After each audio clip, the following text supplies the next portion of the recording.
이번 추석에 저는 가족들과 다 함께 우리 부모님이 계신 또 처갓집에 내려간 적이 있습니다.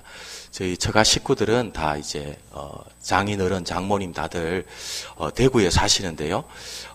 집에서 가까운 곳에 조그마한 텃밭을 일구고 계십니다.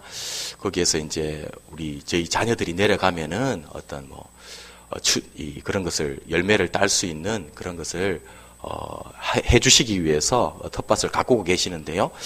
거기에 이제 고구마를 이렇게 많이 심으셨습니다. 그리고 또 그 고구마 텃밭 옆에는 또 감나무가 있었어요. 추석에 내려갔을 때 저희 자녀들은 고구마를 캐었고, 저는 이제 그 옆에 있는 감나무에 있는 많은 감들을 이렇게 땄습니다. 감을 따면서 참 힘이 많이 들었습니다. 왜냐하면 평소에 안 해본 일이라 가지고 감 따는 게 그렇게 쉽지는 않았습니다. 이 긴 막대기가 있더라고요. 긴 막대기가 있고 막대기 끝에 이제 주머니가 달려 있는 그 감 따는 그런 기구가 있었는데요. 그걸 이용해서 이렇게 감을 많이 땄습니다. 땄는데 막 이렇게 고개를 위로 쳐들다 보니까 뒷목이 오래 하니까 뒷목이 뻐근하고 이 팔도 이렇게 드니까 계속 이 무거운 걸 들고 있으니까 팔이 나중에는 막 아프더라고요. 그래서 이게 농사도 아무나 짓는 것이 아니구나. 굉장히 어렵구나. 힘든 일이구나. 그런 것을 느꼈습니다. 많이 이제 목도 아프고 이 팔도 아팠지만요. 감나무에서 감을 하나씩 따면서 빨갛게 익은 그 감을 따면서 이게 추수의 기쁨이 이런 것이구나. 정말 이 1년 동안 농사 지은 것을 이제 딸 때, 추수할 때 참 이런 게 정말 기쁨이 있구나. 그런 것을 체험해 보았습니다. 그리고 저희 자녀들이 캐는 고구마하고 또 제가 땄는 이 감을 집에 인천까지 가지고 와서 함께 먹으면서 그런 어떤 추수의 즐거움도 함께 느껴보았습니다. 농부가요, 곡식과 또 각종 열매를 딸 때 얼마나 그것이 기쁩니까? 1년 동안 수고한 것에 대한 그 보상을 받는 것이 바로 추수의 그런 계절이지 않습니까? 그런 것처럼요, 요즘 기업들도 마찬가지지 않습니까? 자기들이 1년 동안 수고했는 것, 제품을 개발하고 또 열심히 만들고 했던 것들에 대한 그런 추수를 이익을 창출하는 때가 요즘 이런 시절이 아닌가 생각됩니다. 인터넷 기사를 보니까요, 우리나라 기업 중에 블루홀이라고 하는 그런 회사가 있는데요. 인터넷 게임을 만드는 그런 회사입니다. 어떤 게임을 만들었냐면 배틀그라운드라고 하는 그런 인터넷 게임을 만들었는데 엄청나게 큰 수익을 거두었다고 합니다. 8개월 만에 무려 5천억 원을 인터넷 게임 하나 만들어서 5천억 원의 그런 수익을 이 회사가 올렸다고 합니다. 이 기업이 제품을 생산해서 많은 이익을 창출하는 것처럼요. 또 1년 동안 수고하고 열심히 공부한 학생들은 이번 주 목요일이 되면 이제 수능이 있죠. 수능이 일주일 미뤄져서 이번 주 목요일 날 있게 되는데 그동안 공부했던 그것에 대한 열매를 이 시험을 통해서 거두게 되는 것입니다. 오늘 우리가 읽은 본문에도요, 추수에 대한 그런 말씀이 등장하고 있습니다. 오늘 우리가 읽은 본문 신명기 16장 13절부터 17절에 보면 하나님께서 출애굽한 이스라엘 백성들에게 초막절을 지키라고 그렇게 명령을 하셨습니다. 이 초막절이 무엇이냐면 오늘 우리 표현으로 하면 추수감사주일, 추수감사에 대한 그런 축제가 되는 것입니다. 추수를 다 마치고 나서 그것에 대해서 감사하는 그런 절기가 바로 초막절이었습니다. 신명기 16장 전체를 보면요, 하나님께서는 이스라엘 백성들에게 3가지 명절을 지키라고 말씀하셨습니다. 그래서 그게 이제 무교절과 칠칠절과 초막절, 이렇게 3가지 명절을 하나님께서 특별히 지키라고 말씀하셨습니다. 그래서 이 명절이 되면요, 유대인들 중에 모든 남자는 의무적으로 자기들이 살던 땅에서 예루살렘 성전으로 가서 그곳에서 예루살렘 성전에서 하나님 앞에 예배를 드리고 또 절기를 지키라고 하나님께서 명령해 주셨습니다. 이 초막절은 아까 말씀드린 대로요, 오늘 표현으로 하면 추수감사주일이 되는 것입니다. 이것은 어떤 절기냐면 이스라엘 백성들이 40년 동안 광야를 뺑뺑 돌았지 않습니까? 그 광야 생활을 마치고 이제 감사하게 되는 것입니다. 또 가을에 모든 추수를 마치고 나서 추수한 것에 대해서 감사하면서 7일 동안 이 초막절을 지켰습니다. 이 언제였냐면요. 히브리 달력으로 하면은 이 초막절은 1월인데요. 오늘날 우리 달력으로 하면은 한 9월이나 10월경에 이 초막절을 지키게 되는 것입니다. 오늘 본문 말씀을 통해서 이스라엘 백성들이 지켰던 첫 번째 이 추수감사주일 초막절 말씀을 통해서 하나님이 주시는 영적인 교훈을 함께 살펴보기를 원합니다. 오늘 본문에서 발견하게 되는 첫 번째 영적 교훈은 무엇이냐면 우리 교회가 맺게 되는 영적인 그런 가장 귀한 열매는 바로 영혼의 열매라는 사실입니다. 오늘 본문 13절은 이렇게 말씀합니다. 너희 타작 마당과 포도주 틀에 소출을 거두어 드린 후에 이래 동안 초막절을 지킬 것이요. 그렇게 말씀합니다. 이 말씀에 보시면은 초막절은 추수를 다 마치고 7일 동안 이제 지키는 그런 절기였습니다. 그런데 여기에서 우리의 주목을 끄는 그런 구절은 무엇이냐면 바로 타작 마당과 포도주 틀이라고 하는 그런 구절입니다. 이 타작 마당은 무엇입니까? 타작 마당은 한마디로 말하면 타작하는 그런 마당이죠. 추수하는 그런 마당이 되는 것입니다. 당시 이스라엘 백성들은요, 우리는 지금 우리나라의 주된 곡식은 쌀이지 않습니까? 우리는 밥을 먹고 쌀을 먹고 사는데 이스라엘 민족의 주된 곡식은 무엇이냐면 밀과 보리였습니다. 그래서 밀이 주된 곡식이었고 또 보리를 그들은 추수를 하고 했습니다. 밀과 보리를 그 두 가지 주된 곡식을 추수를 했고요. 또 그것에 더불어서 콩이나 여러 가지 채소들 이런 것들을 그들은 재배를 했습니다. 그래서요, 이 밀과 보리 또 여러 가지 콩 같은 그런 곡식들을 이제 그들은 1년 내도록 그들이 심었고 또 물 주고 가꾼 것을 추수를 타작마당에서 한 것입니다. 그리고 또 이 포도주 틀이라고 하는 것은 무엇이냐면 바로 포도를 다 따와가지고요. 포도나무에서 포도를 따와서 이 포도주 틀에다 넣어서 발로 밟아가지고 포도주를 만드는 그런 기구가 바로 포도주 틀이었습니다. 당시 이스라엘 사람들에게 이 포도는 굉장히 중요한 그런 작물이었습니다. 세 가지 면에서 아주 중요했는데요. 첫 번째로 무엇이냐면 이 포도는 이스라엘 사람들에게 수분을 공급하는 그런 열매가 바로 포도였습니다. 이 이스라엘은요, 우리나라하고 다르고 우리나라는 여름에 비가 많이 오지 않습니까? 여름에 장마철이 되는데 이스라엘은요, 여름에 비가 한 방울도 오지 않습니다.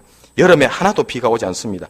그렇기 때문에 여름철이 되면요, 이스라엘은 비가 하나도 오지 않기 때문에 이스라엘에 있는 모든 시내, 강이 다 말라가게 됩니다. 그렇기 때문에 여름에는요, 물이 부족하기 때문에 사람들도 가축들도 물 때문에 갈증을 심하게 느끼게 되는 것입니다. 그때 이 물이 부족한 여름에 필요한 그 음식이 무엇이냐면 그 바로 포도인 것이죠. 포도, 오이, 메론 이런 것들이 아주 수분이 충분하지 않습니까? 많이지 않습니까?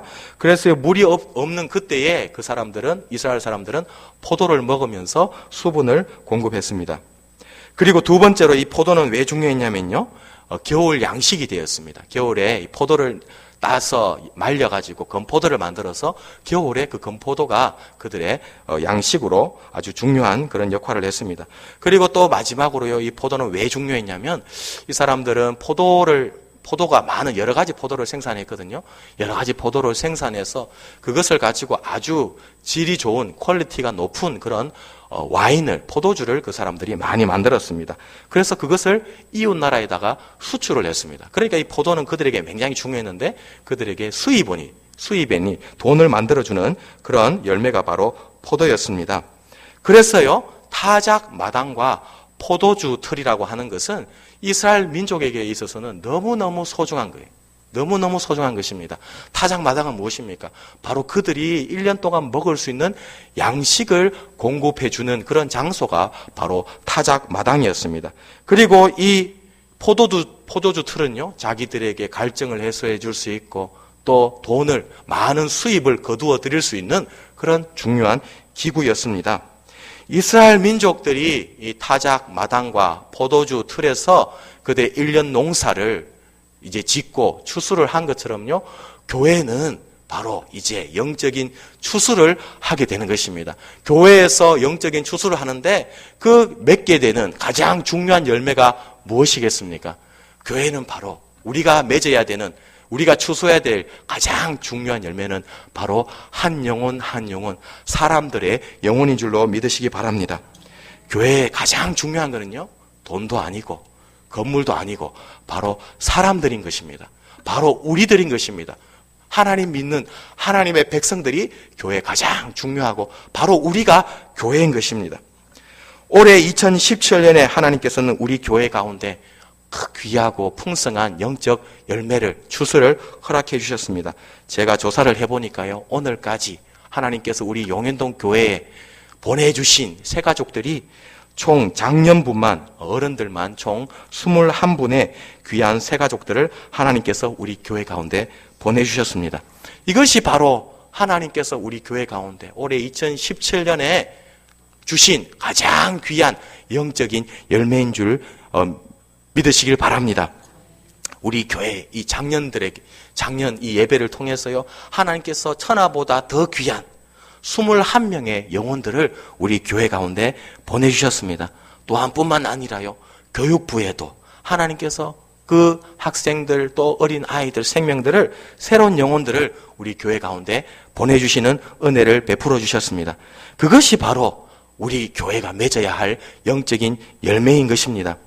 그리고 또 감사하게도요, 우리 교회에 등록하신 21분의 이 장년분들 또 교육부에 있는 어린 생명들, 교회에 잘 정착해서 우리와 함께 다 잘 신앙생활하고 있는 그런 은혜를 하나님께서 베풀어 주셨습니다. 이 모든 것은 무엇입니까? 이 모든 영적인 열매, 새가족들이 우리 교회를 찾는 것은 먼저는 하나님의 은혜인 것입니다. 또한 동시에 하나님과 함께한 우리 모두의 그런 협력 사역의 열매인 줄로 믿습니다. 이 새가족들이 우리 교회를 찾기 위해서 또 정착하기 위해서 우리는 하나님과 함께 1년 동안 영적인 그런 수고를 감당한 것입니다. 매일 새벽마다 기도한 분들이 계십니다. 또 매주 드림 전도대로 나가서 전도한 분들이 계십니다. 또 새가족 팀들이 계셨어요. 그 새로운 영혼들을 잘 섬겨주셨습니다. 그리고 예배를 통해서 또 구역을 통해서 전도회를 통해서 또 여러 가지 손길로 헌신하고 봉사한 그런 손길이 있었기 때문에 하나님께서 이런 영적인 추수를 하게 하신 줄로 믿습니다. 그러므로 우리는 모든 영광을 하나님께 올려드려야 될 줄로 믿습니다. 현재 우리 교회는 담임 목사님께서 안 계시는 그런 어려운 상황입니다. 그런데도 불구하고 하나님께서 우리 교회와 함께 해주셔서 교회가 하나로 협력하게 해주시고 우리 모든 성도님들께서 맡은 바 자리에서 충성하시고 헌신하심으로 말미암아 이런 귀한 열매를 하나님 앞에 올려드리게 된 줄로 믿습니다. 그리고 우리는 또한 감사해야 될 줄로 믿습니다. 우리 교회 주변에 지금 아파트 공사가 한창 잘 진행되고 있습니다. 계속해서 아파트 건물이 올라가고 있습니다. 아무 차질 없이 어떤 사고도 없이 이 공사가 잘 진행되게 되는 것도 하나님의 은혜인 것입니다. 앞으로 입주가 시작되게 되면은 오게 될 수많은 영혼들이 있게 될 것입니다. 우리 용현동 교회가 그 영혼들을 바라보면서 준비할 수 있는 그런 우리 교회가 될 수 있기를 주님의 이름으로 축복합니다. 오늘 본문에서 발견하게 되는 두 번째 영적인 교훈입니다. 그것은 무엇이냐면 우리 모두는 하나님 앞에 한 해 동안 베풀어 주신 은혜에 즐거워하고 감사해야 한다는 사실입니다. 오늘 본문에 보면 즐거워하라 라는 말이 14절과 15절에 두 번 반복이 됩니다. 14절 이렇게 말씀합니다. 절기를 지킬 때에는 너와 내 자녀와 노비와 내 성중에 거주하는 레위인과 객과 과와 과부가 함께 즐거워하되 그렇게 말씀하고 있습니다. 15절 마지막에도요. 너는 온전히 즐거워할지니라 라고 그렇게 말씀하고 있습니다. 아까 말씀드린 대로요. 이스라엘 백성들은 1년에 3번 예루살렘 성전에 가서 하나님 앞에 예배를 드리고 절기를 지키라고 명령을 받았습니다. 그런데 오늘 본문에 보시면 특별히 초막절 그 절기에 즐거워하라라고 하나님께서 명령하십니다. 여기 즐거워하라는 말은요. 어떻게 보면 당연해 보입니다. 추수를 하면 얼마나 즐겁습니까? 1년 동안 수고한 것, 곡식을 거두어 드리고 열매를 따고 하니까 너무너무 즐겁지 않습니까? 1년 동안 수고한 모든 수고에 대해서 그 열매를 이제 보게 되니까 즐거운 것이 어떻게 보면 당연합니다. 그들은, 이스라엘 백성들은요, 이 추수를 하기 위해서 1년 동안 씨를 뿌리고 물을 주고 거름을 주고 열심히 수고했을 것입니다.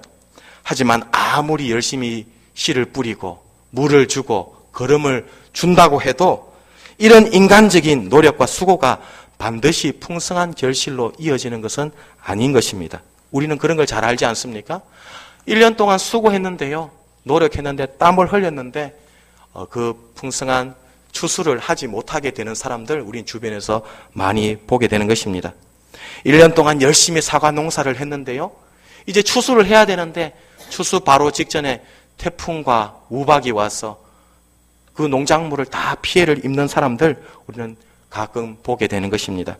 1년 동안 열심히 오리를 길렀는데 갑자기 AI, 조류 독감이 발생해서 자식 같은 그 오리들을 자기 손으로 살처분해야 되는 그런 사람들도 많이 있는 것입니다. 뭡니까? 1년 동안 수고했는데 그 열매를 걷지 못하는 경우 우리는 주변에서 많이 보는 것입니다. 그건 무엇을 말합니까? 풍성한 추수는요, 하나님의 손에 달려있다는 사실입니다. 열심히 땀 흘려 수고해야 됩니다. 하지만요, 결정적으로 우리에게 열매를 주시고 우리에게 추수를 하게 하시는 분은 하나님이시고, 하나님의 은혜가 없으면 우리 모두는 결실을 맺을 수가 없다는 사실입니다. 당시 이스라엘 백성들은 더욱더 심했습니다. 이 농사를, 1년 농사를 짓는데요, 이스라엘 백성들에게 이 농사를 짓기 위해서는, 추수를 하기 위해서는 하나님의 은혜가 절실했습니다. 바른 농사를 짓기 위해서 그들에게는요, 비가 절실했는데요, 3번의 비가 있어야지 이스라엘 사람들은 농사를 성공을 거둘 수가 있었습니다. 3번의 비가 있어야 됩니다. 첫 번째는 이른비라고 하는데요, 11월과 12월에 내리는 것입니다. 두 번째는 겨울비고요, 그 다음에는 늦은 비가 있습니다. 늦은 비는 3월과 4월에 내리는 비입니다. 1년에 이 3번, 이른비와 늦은비, 가을비가 없으면요, 아무리 이스라엘 백성들이 열심히 농사를 지어도 그 농사는 열매를 거둘 수가 없는 것입니다. 그렇기 때문에 그들은 하나님의 은혜에 감사하고 하나님 앞에 기도한 것입니다. 이처럼 충분하게 때에 맞춰서 비가 내려야지 그들은 추수할 수 있었던 것입니다. 이 3가지 비 중 하나도 제대로 내리지 않으면, 하나님의 축복이 없으면 그의 농사를 망치게 된 것입니다. 그러므로 여기 절거하라는 말은 무엇입니까? 다른 말로 하면요, 추수를 가능하게 하신, 풍성한 추수를 가능하게 하신 그 하나님의 은혜를 기억하고 감사하라는 말입니다. 절거할 수 있는 이유는 무엇입니까? 하나님이 때에 따라 비를 내려주셨기 때문에 그들은 추수를 할 수 있었고요, 그 은혜에 감사하고 즐거워하라는 것입니다. 오늘 하나님께서 우리의 각자에게, 우리 가정에 내려주신, 한 해 동안 베풀어 주신 은혜가 어떤 것이 있습니까? 한번 생각해 보실 수 있기를 원합니다. 그리고 감사할 수 있기를 원합니다. 어떤 분은 개인적으로 직장을 구하신 분도 계실 것입니다. 또 어떤 분은 시험에 또 합격하신 분도 계실 것입니다. 또 진급의 축복을 받으신 분, 또 여러 가지 모양으로 우리의 가정에, 또 우리의 개인적으로 하나님이 축복을 해주셨을 것입니다. 그것에 대해서 감사하는 우리 모두가 될 수 있기를 주님의 이름으로 축복합니다. 또 우리는 교회에 하나님이 베풀어 주신 은혜에 감사해야 될 줄로 믿습니다. 2017년 들어서 오늘이 바로 47번째 그런 주일입니다. 그런데 돌아볼 때에 감사할 수밖에 없는 것입니다. 47번 하나님 앞에 예배를 드리고, 또 예배 드릴 때마다 하나님께서 은혜 주신 것에 대해서 우리는 마땅히 감사해야 될 줄로 믿습니다. 또 좋은 교회를 주셨고요, 또 믿음의 식구들을 주셨고, 함께 신앙생활하게 해주셨고, 함께 복음을 위하여 수고할 수 있는 이 아름다운 공동체를 주신 것에 대해서 우리는 하나님 앞에 마땅히 감사해야 될 줄로 믿습니다. 또 건강을 주신 하나님께 우리는 감사해야 될 줄로 믿습니다. 건강을 주셨기 때문에 우리는 신앙생활을 할 수 있고요, 또 우리에게 맡겨주신 직분과 사명을 감당할 수 있게 된 것입니다. 지금도 요양원에서, 병원에서요, 이 예배의 자리를 사모하고 이 예배를 드리고 싶은데도 드리지 못하는 그런 분들이 많이 계십니다. 그런데 우리는 어떻습니까? 건강한 몸이 있기 때문에 이 자리에 나와서 하나님 앞에 예배를 드릴 수 있는 것입니다. 그러므로 건강에 축복을 주신 하나님께 우리는 감사해야 될 줄로 믿습니다. 우리는 또 무엇보다도 가장 중요하게 예수 그리스도 독생자를 우리에게 주신 하나님께 감사해야 되는 줄로 믿습니다. 하나님께서 가장 아끼시는 독생자를 우리를 위해서 십자가에 보내주셨기 때문에 우리는 구원받고 이 자리에 예배드릴 수 있는 것입니다. 그러므로 우리는 항상 기뻐하고 항상 기도하고 감사해야 될 줄로 믿습니다. 항상 기뻐하라. 쉬지 말고 기도하라. 범사에 감사하라.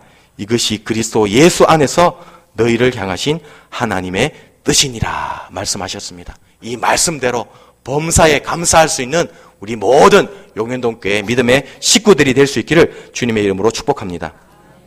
인류 역사상 토마스 에디슨만큼 인류에 크게 공헌한 사람이 흔치 않을 것입니다. 그는 발명왕이라는 그 별명에 걸맞게요, 많은 발명을 했습니다. 총 1300개의 발명 특허를 가지고 있다고 합니다. 그래서요, 이 에디슨이 발명한 것들 지금도 우리가 그 혜택을 보고 있습니다. 그가요, 활동 사진기, 축음기, 무선 전신기 이런 것들을 발명했기 때문에요, 지금 이 세계가 그 문명의 혜택을 누리고 있는 것입니다. 그런데 에디슨은요, 어릴 때 아주 참 어떻게 보면 불우한 그런 삶을 살았습니다. 어릴 때 이 에디슨은요, 우리 생각하면 발명왕이니까 얼마나 똑똑했을까 이렇게 생각하는데, 어렸을 때 이 에디슨은요, 별로 똑똑한 학생이 아니었다고 합니다. 전응아 취급을 받았다고 합니다. 심지어 학교에서 쫓겨났다고 합니다. 그런데요, 어머니가 그를 위로했어요. 어머니가 그를 위로하고 용기를 주었습니다. 그리고 또 그는 에디슨은요, 젊은 날에 귀머거리가 되었다고 합니다. 귀가 안 들리는 그런 상태가 되었습니다. 그래도 에디슨은 조금도 낙심하지 않고 말년에 이렇게 고백을 했다고 합니다. 참으로 감사할 것은 내가 귀머거리가 됨으로써 연구에 몰두할 수 있도록 하나도 잡음이 안 들린 것, 그것에 대해서 하나님 앞에 감사한다고 그렇게 말했습니다. 귀머거리가 되는 것 감사할 일입니까? 감사할 일이 아닌 것 같지요? 그런데 에디슨은 그걸 감사했어요. 왜냐하면 자기가 발명하는데 귀가 안 들리니까 연구에 집중해서 더 많은 발명품을 만들어낼 수 있었다고 합니다. 그래서 그는 하나님 앞에, 하나님, 제가 귀머거리가 된 것에 대해서 하나님 앞에 감사합니다, 그렇게 고백했다고 합니다. 그는 잃어버린 것에 대해서 생각하지 않고요, 그것을 통해서 얻게 된 것을 그는 생각하는 사람이었습니다. 우리의 삶에 어떤 불행이 닥칩니까? 또 병들었습니까? 가난합니까? 실패를 했습니까? 그것은 감사의 전혀 문제가 되지 않는 것입니다. 그것으로 말미암아 하나님 앞에서 잃어버린 것을 생각하지 않고 하나님이 나에게 주신 축복을 생각할 수 있는 그런 하나님의 사람들이 다 될 수 있기를 주님의 이름으로 축복합니다. 그러면 우리는 하나님 앞에 어떤 상황 가운데도 범사에 감사할 수가 있는 것입니다. 미국을 건설한 청교도들의 감사, 우리에게 큰 도전이 되지 않습니까? 제가 미국에서 공부할 때 동부에 있는 그 플리머스라고 하는 도시에 방문한 적이 있습니다. 거기에 가보면요, 이 플리머스는 항구 도시인데 이 영국에서 신앙의 자유를 찾아서 온 이 청교도들이 타고 온 배가, 그 타고 온 배는 없지요. 없는데 그 배를 그대로 똑같은 사이즈로 복원을 해서 거기에 플리머스 항구에 정박을 시켜 놓았습니다. 그래서 제가 거기 가봐서 플리머스에 가서 그 배에 한번 올라타 본 적이 있습니다. 근데 그렇게 크지 않은 그런 옛날식 배입니다. 그런데 그 배를 타고요, 메이플라워죠, 메이플라워, 그 배를 타고 이 청교도들은요, 영국에서부터 대서양을 건너서 미국 신대륙에 건너온 것입니다. 그런데 도착했을 때, 미국 땅에 도착했을 때 그들에게 하나님 앞에 감사했습니다. 무엇을 감사했겠습니까? 자기들을 지켜주시고 생명을 지켜주시고 건강을 주신 하나님께 감사했습니다. 왜냐하면요, 그 대서양을 건너올 때 그 배에 110명이 타고 건너왔습니다. 그런데 그 배를 타고 오다가요, 48명이 그 배 안에서 죽었습니다. 48명이. 그래서 하나님, 이 긴 항해를 생명을 건져주시고 지켜주신 하나님 앞에 그들이 배에서 내렸을 때 먼저 감사를 올려드렸다고 합니다. 그리고 도착해 보니까요, 아무것도 없지요. 아무것도 없어서 의복과 거처가 문제가 되었다고 합니다. 살 집이 없는 거죠. 그래서 나무를 잘라서 통나무 집을 7채를 지었다라고 합니다. 그리고 그 통나무 집에 들어가서 불을 피워놓고 하나님 앞에 감사를 드렸다고 합니다. 그리고 또 음식이 문제, 먹을 게 없는 거죠. 그래서 플리머스에 도착해가지고 그들이 영국에서 가져온 종자가 있었습니다. 밀과 보리를 이렇게 땅에다가 뿌려봤는데요. 농사를 지었는데 농사에 실패를 했습니다. 토양이 달라가지고 영국하고 이 미국하고 토양이 다르니까 밀과 보리가 추수가 안 되는 것입니다. 다 말라 죽은 것입니다. 그때 어떻게 되냐면 인디언들의 도움을 받았어요. 옥수수 씨앗을 가지고 와서 옥수수를 재배해서 옥수수를 추수할 수 있었다고 합니다. 그래서요, 첫 번째 추수 감사주일은 이 청교도들이 드렸는데 땡스기빙이죠. 땡스기빙 축제를 그들이 하나님 앞에 추수감사주일 예배를 드렸는데요. 무엇을 가지고 예배 드렸냐면 바로 그들이 추수한 옥수수와 또 들에 돌아다니는 그 칠면조 털키죠. 털키를 잡아서 그것을 구워서 하나님 앞에 드리며 바치며 예배를 드렸다고 합니다. 감사주일 예배를 드렸다고 합니다. 그러면서 지금도 미국 가면요, 그 후손들이 지금도 땡스기빙 추수감사주일이 되면 칠면조 요리를 해 먹습니다. 하나님께서 자기의 조상들을 지켜주신 그 은혜에 감사하면서 그렇게 지금도 예배를 드리고 있는 것입니다. 우리의 믿음의 조상들은요, 이처럼 풍족한 가운데서만 감사한 것이 아니라 어려운 가운데서, 고난 가운데서도 범사에 감사한 것입니다. 우리 모두도 고난 가운데서도 어려운 가운데서도 범사에 감사할 수 있는 우리 모두가 될 수 있기를 축복합니다. 오늘 본문에서 발견하게 되는 세 번째 영적 교훈은 추수감사주일을 맞이해서 우리 모두는 소외된 이웃들을 돌아보고 그들과 함께 즐거워해야 한다는 사실입니다. 14절에 보시면 하나님께서는 특별히 이스라엘 백성들에게 명령하시기를 그들 옆에 있는 소외된 이웃들을 돌아보라고 그렇게 말씀하셨습니다. 14절에 이렇게 말씀합니다. 절기를 지킬 때에는 너와 내 자녀와 노비와 내 성중에 거주하는 레위인과 객과 고아와 과부와 함께 즐거워하라 그렇게 말씀했습니다. 여기 등장하는 노비, 레위인, 객과 고아, 과부 이런 사람들은요, 당시 이스라엘 사회에 가난하고 소외된 그런 사람들이었습니다. 경제적으로 너무너무 어려운 그런 사람들이었습니다. 그런데 하나님께서는 너희들이 초막절을 지킬 때 너희 추수한 것들을 너희만 먹지 말고 그 소외되고 가난한 사람들에게 함께 추수한 것을 나눠주고 함께 즐거워하라고 지금 명령하고 계시는 것입니다. 이 객과 고아, 과부, 또 노비, 경제적으로 어렵다는 것을 우리는 상식적으로 생각해보면 알게 되는 것입니다.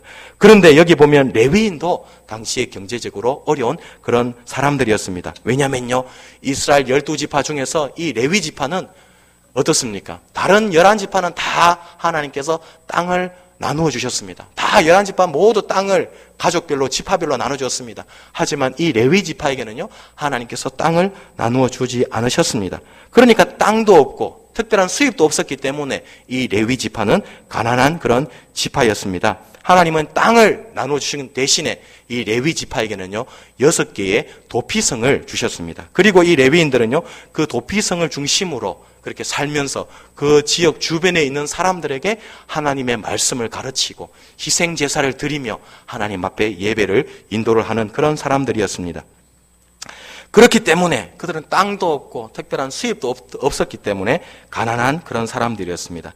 그런데 하나님께서는 이스라엘 백성들에게 너희들이 추수한 그 모든 것을 그 소외되고 가난한 사람들과 함께 나누라고 지금 명령하시는 것입니다. 그리고 15절에 보시면요, 하나님께서는 그렇게 가난한 사람들, 소외된 사람들과 함께 나누는 그 사람들에게 하나님은 복을 주시겠다고 약속하신 것입니다.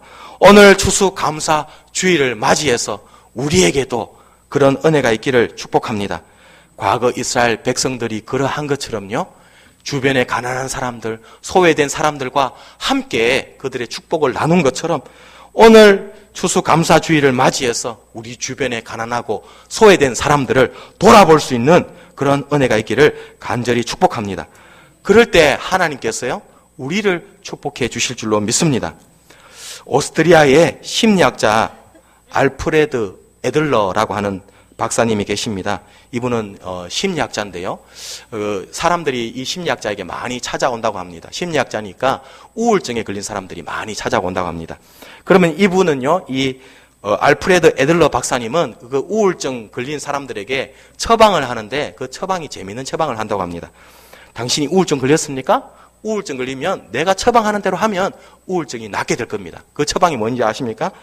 2주간만 당신이 별로 어려운 게 아닙니다. 뭐냐면은 매일매일 어떻게 하면 남을 기쁘게 해줄 수 있을까? 그것을 궁리하고 그것을 실천하십시오. 2주만 매일매일 옆에 있는 사람, 그 사람에게 어떻게 하면 다른 사람을 기쁘게 해줄 수 있을까? 그것을 찾아보고 도와주라는 거죠. 그러면 당신의 우울증을 극복할 것입니다. 우울증이 떠날 것입니다. 그렇게 말을 했다고 합니다. 그래서 우울증 걸린 환자들이요, 에이, 그런 게 다 있냐. 박사님, 그런 거 해봐야 아무 소용 없습니다. 값비싼 약이나 어떤 처방을 해줘야 되지. 그런 거 해가지고 낫습니까? 하면서 대부분의 환자들이, 우울증 걸린 사람들이 그걸 무시하고 그냥 같이 지나간다고 합니다. 그런데 그 박사님의 처방을 그대로 믿고요, 그대로 다른 사람들은 그 우울증에 떠나가는 그런 효과가 나타났다고 합니다. 다른 사람들을 돕고 어려운 이웃들을 도와가면서요, 그때 우울증 걸린 사람, 우울증이 사라져 갔다고 합니다. 그것은 무엇입니까? 우리가 세상을 향해서요, 사랑의 부메랑을 날리면 그 사람들에게만 복을 주는 것이 아니라 하나님께서 그 사랑을 베풀고 나눔을 실천하는 그 당사자인 사람에게도 하나님께서 복을 베풀어 주시는 것입니다. 말로 할 수 없는 기쁨이 찾아오고요, 또 건강의 축복을 하나님께서 우리에게도 허락해 주실 줄로 믿습니다. 그러므로 이 추수감사주일을 맞이해서 주변에 있는 어려운 사람들을 도와주는 우리 모두가 될 수 있기를 주님의 이름으로 축복합니다. 오늘 본문에서 발견하게 되는 마지막 영적 교훈이 있습니다. 그것은 무엇이냐면 우리 모두는 하나님께 힘 닿는 대로 최선을 다해서 드려야 한다는 사실입니다. 오늘 16절과 17절에 보면 하나님께서는 이스라엘 백성들에게 명령하시기를 어떻게 명령하시냐면 빈손으로 여호와를 배웁지 말고 너희의 힘대로 드리라고 명령하셨습니다. 여기 빈손으로 여호와를 뵙지 말고 힘 닿는 대로 드리라는 명령은 특별히 11조에 관한 그런 명령입니다. 이 본문 9절에는 정확하게 들어있지 않지만요, 신명기 15절에 보시면 이렇게 말씀하고 있습니다. 신명기 15절에 보시면 이렇게 말씀합니다. 오직 너희의 하나님 여호와께서 자기의 이름을 두시려고 너희 모든 지파 중에서 택하신 곳, 그것이 바로 예루살렘이죠. 그 계실 곳으로 찾아 나아가서 너희의 번제와 너희의 제물과 너희의 11조와 너희 손의 거제와 너희의 서원제와 낙헌 예물과 너희 소와 양의 처음 난 것들을 너희는 그리로 가져다가 드리고, 그렇게 하나님께서 명령하셨습니다. 하나님께서 명령하시기를 이스라엘 모든 민족 하나님의 자녀들은 반드시 예루살렘에 가서 매년 11조를 드리라 명령하신 것입니다. 그것이 바로 하나님이 명령하신 이스라엘 하나님의 자녀들이 마땅히 해야 할 그런 신앙의 원칙인 것입니다. 그리고 신명기 18장 21절에 보면은 그 11조는 누구에게 주게 돼 있냐면 바로 레위 자손에게 주라고 하나님께서 명령하셨습니다. 민수기 18장 21절입니다. 내가 이스라엘의 11조를 레위 자손에게 기업으로 다 주어서 그들이 하는 일, 곧 회막에서 하는 일을 갚나니, 그렇게 말씀하고 있습니다. 무슨 말입니까?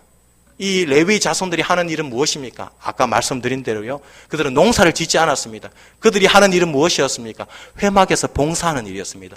도피성에서 그들은요, 하나님 앞에 예배드리는, 이스라엘 백성들이 예배드릴 수 있도록 예배를 인도하는 사람이었습니다. 그리고 하나님의 말씀을 연구해서 이스라엘 백성들에게 그 하나님의 말씀을 가르치는 사람들이 바로 레위 사람들이었습니다. 그리고 하나님은요, 예배가 끊어지지 않도록, 또 하나님의 말씀에 대한 교육이 끊어지지 않도록 이스라엘 백성들이 그 레위 자손들에게 그들의 11조를 드리라고 그렇게 명령하는 것입니다.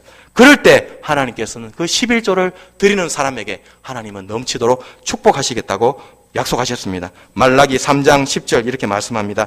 만군의 여호와가 이르노라, 너희의 온전한 11조를 창고에 들여 나의 집에 양식이 있게 하고 그것으로 나를 시험하여 내가 하늘 문을 열고 너희에게 복을 쌓을 곳이 없도록 붙지 아니하나 보라. 그렇게 하나님께서 약속하셨습니다. 11조를 하라고 하나님께서 명령하셨고 11조를 하는 사람에게 하나님께서 하늘 문을 여시고 복을 쌓을 곳이 없도록 축복하시겠다고 말씀하셨습니다. 며칠 전에 포항에 강력한 지진이 일어났어요. 많은 피해가 있었습니다. 포항에 있는 많은 건물들이 무너졌습니다. 그랬어요. 건물마다 금이 가고 또 무너지고 또 수많은 부상자들이 발생하고 주민들이 피신하는 그런 일이 있었습니다. 근데 제가 신문 기사를 보니까요. 그 포항에 지진이 많이 일어나서 건물들이 많이 무너졌는데 포항에 있는 포항공대, 그죠? 지금 포스텍이라 그러죠? 포스텍에는요. 그 강한 지진에도 불구하고 그 학교 건물이 전혀 피해를 입지 않고 멀쩡하다고 합니다. 그 이유가 무엇이겠습니까? 이 포스텍 포항공대는요. 건물을 지을 때 기본에 충실했기 때문이라고 합니다. 박태준 회장이죠. 박태준 전 회장이 1985년에 포항공대 이 건물을 지었는데요. 건물을 지을 때 어떻게 했냐면요. 어떤 지진이 일어나도 흔들리지 않는 1000년 동안 이 학교가 흔들리지 않을 정도로 그렇게 흔들리지 않는 학교를 짓기 위해서 철저하게 원칙대로 공사를 했다고 합니다. 그러니까 당시에는요. 1985년에는 지금처럼 내진 설계 기준도 없었고요. 또 그런 것도 없었습니다. 지진을 견딜 수 있는 그런 설계 자체 그런 것도 없었습니다. 그런데 이 박태준 회장은 당시 건축 표준을 철저하게 지키며 원칙대로 공사했기 때문에 이번 큰 지진에도 전혀 끄떡이 없었다라고 합니다. 이처럼 원칙과 기본에 충실한 건물은 전혀 흔들림이 없고 피해가 없는 것입니다. 땅이 흔들려도 그 건물 자체가 굳건하게 서 있는 것입니다. 그런데 부실 공사한 집들요. 날림 공사한 집들, 건축 기준에 맞추지 않고 철근 다 빼고 그런 집들 어떻게 됩니까? 다 무너지는 거죠. 다 지진이 흔들리니까, 땅이 흔들리니까 그 건물들이 다 무너지고 그 결과가 어떻게 됐습니까? 그 건물 안에 살아온 사람들이 피해를 보고 부상을 입고 심하면 사망에 이르고 생명까지도 잃게 되는 것입니다. 우리 신앙생활도 마찬가지입니다. 11조는 우리 신앙의 기본이고 원칙이고 기초인 것입니다. 11조를 잘하면 그 신앙의 집은 무너지지 않는 것입니다. 그런데 11조 그 신앙의 기본, 원칙, 기초를 무너뜨릴 때 그것을 지키지 않을 때 우리 신앙의 집도 무너지고 흔들리게 되는 것입니다. 추수 감사주의를 맞이해서 하나님 앞에 하나님께서 우리 삶에 베풀어 주신 은혜에 감사하는 우리 모두가 될 수 있기를 주님의 이름으로 축복합니다. 시편 50편 23절은 말씀합니다. 감사로 제사를 드리는 자가 나를 영화롭게 하나니 그렇게 말씀했습니다. 우리 모두 감사로 범사에 감사함으로 말미암아 하나님께 영광을 올려드리는 우리 모든 신앙생활이 될 수 있기를 주님의 이름으로 축복합니다.